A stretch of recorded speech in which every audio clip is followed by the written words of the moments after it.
Dyslexia affects a lot more than just school.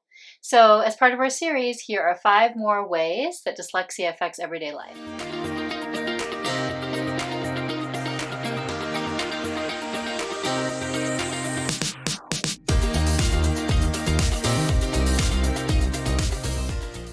Hey everyone, we're Nick and Sonia, and this is Dyslexia Journey, where we help you support the dyslexic kid in your life.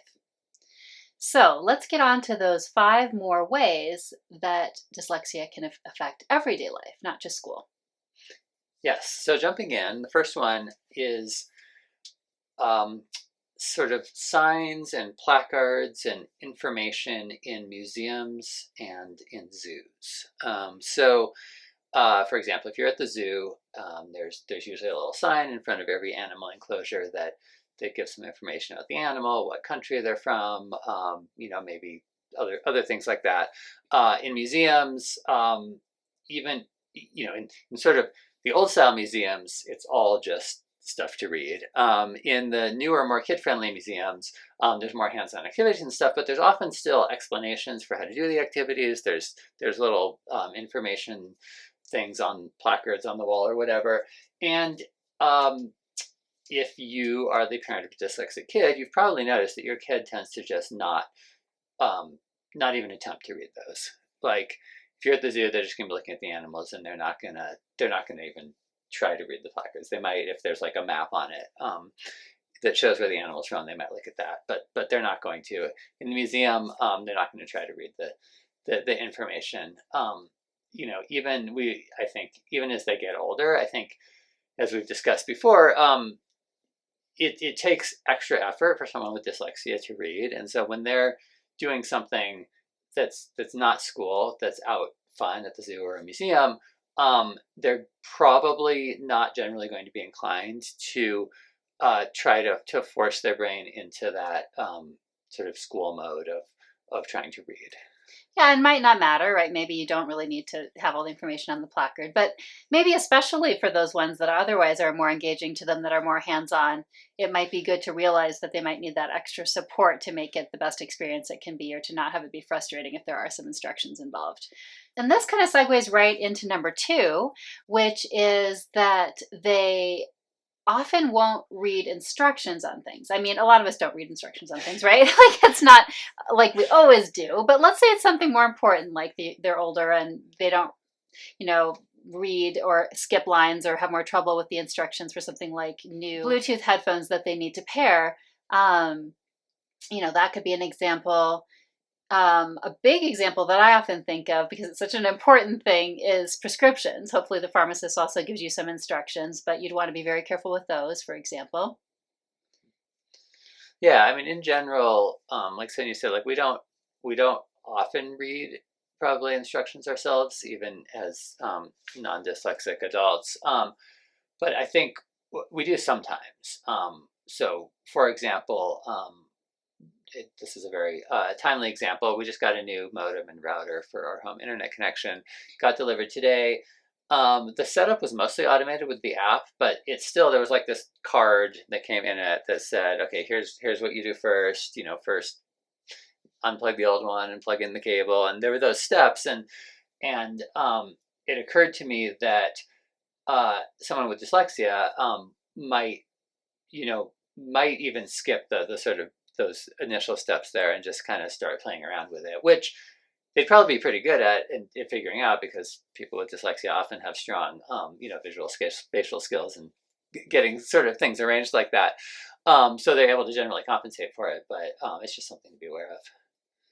Yeah, and then number 3 is board games. So we've talked in a past episode about some board games that we especially like, but it's really a part of board games, little bits of reading here and there. I mean, there's some rare exceptions that are more visual, and we can talk about those again here. But in order to play and really, all agree on the rules, for example, right? Like that's a big one, and games that have a lot of rules so that you're all in agreement. You don't cause conflict with the other players, that kind of thing. Mm-hmm. Yeah, there's some games that are sort of explicitly involve reading, that are more sort of word game oriented. That just sort of keep in mind that that might be more challenging for your dyslexic kid. Like I can't remember if we talked about the game code names on this show before, which is a great game.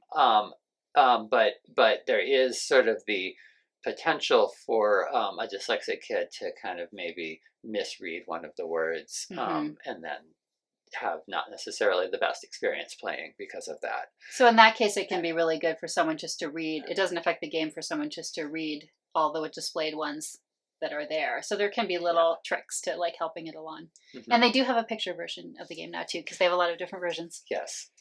And then another example where it's important is as your kids get older and start playing more complex games.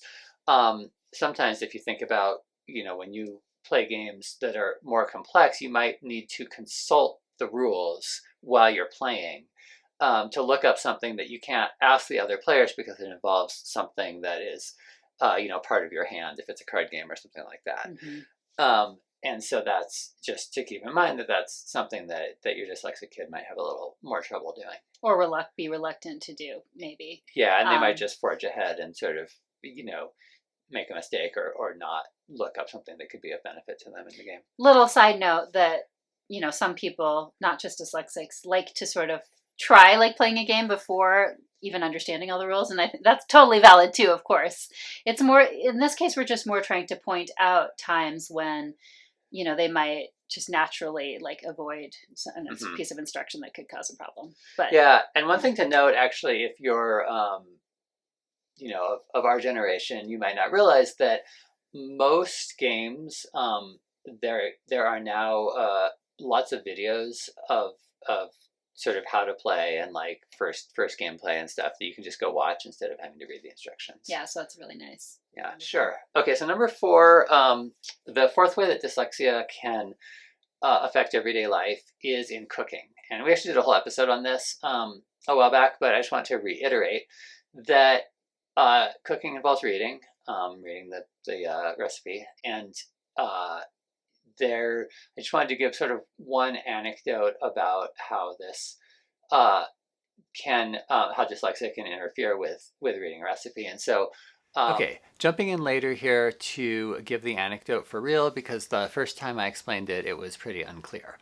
So the anecdote is that when our daughter was trying a new recipe a little while back called pavlova, which is kind of like a meringue involving eggs that kind of are supposed to kind of puff up meringue-like, she kind of mixed the eggs with the other ingredients all together without realizing that she was supposed to beat the eggs or maybe the egg whites individually to get them to be all kind of foamy before kind of folding them into the other ingredients. And so when she just mixed everything together all at once, it didn't quite work and she had to start over. So it's a good reminder to, especially if it's a new recipe, to offer to sort of read through it with your child before they start on it. Even if they're independent in the kitchen in terms of the cooking technique, it can help to sort of review the recipe with them ahead of time. Well, and I think that point that it was a misstep is also important because she was actually reading the lines, but it's so easy for a dyslexic person especially to miss a step like that. So number 5, our final one for today, is in restaurants, doing things like reading menus, whether it's, where you're each handed a menu, or if you're at a counter service place where the menu is displayed up on the wall. So sometimes a dyslexic person might need a little assistance with that. And I think that's important to keep in mind just because it's often a fun experience, right? So to keep it, I think we mentioned it before as like a fun thing. So it's a way to have embedded reading if they want to try to read it, like for a child as well who's learning to read, but keeping the focus on it being a fun experience and not just, letting someone be frustrated, being mindful about it. Mm-hmm. Yeah, and it helps sometimes, especially in counter service restaurants or in fast food restaurants, there's often pictures. But there aren't always, and I think it might not even be obvious to you that your dyslexic kid isn't reading the menu or reading the specific stuff up on the board in a counter service restaurant, but you may start to notice that they're ordering the same thing every time. And it could be that's because they like it, or it could be because they know they like it and they don't want to try to read the rest of the options. And some of that, again, is like not even totally conscious, I think. Mm-hmm. It's more like they're used to not reading extra. And so they might not consciously say, I don't want to read that, so I'm going to order this, but it could still happen in that way anyway. Yeah, so it's just helpful to remember to maybe gently offer to go through the menu with them or whatever. And kind of playing into all of these, just one sort of overarching thing is that there's a lot of different fonts used too. So some of it has to do with that. All different fonts on menus, on instructions, on museum placards. And so there's all that playing in as well with how difficult or easy it might be. Yeah, I mean, I have a hard time reading the medication instructions from the pharmacy because they're such small print. I mean, yeah. Yes, I think a lot of us start to experience that as we Yeah. get older too. All right, so that's it for today. Let us know in the comments if you've had these kinds of experiences or if you have other examples of dyslexia in everyday life that you'd like to point out.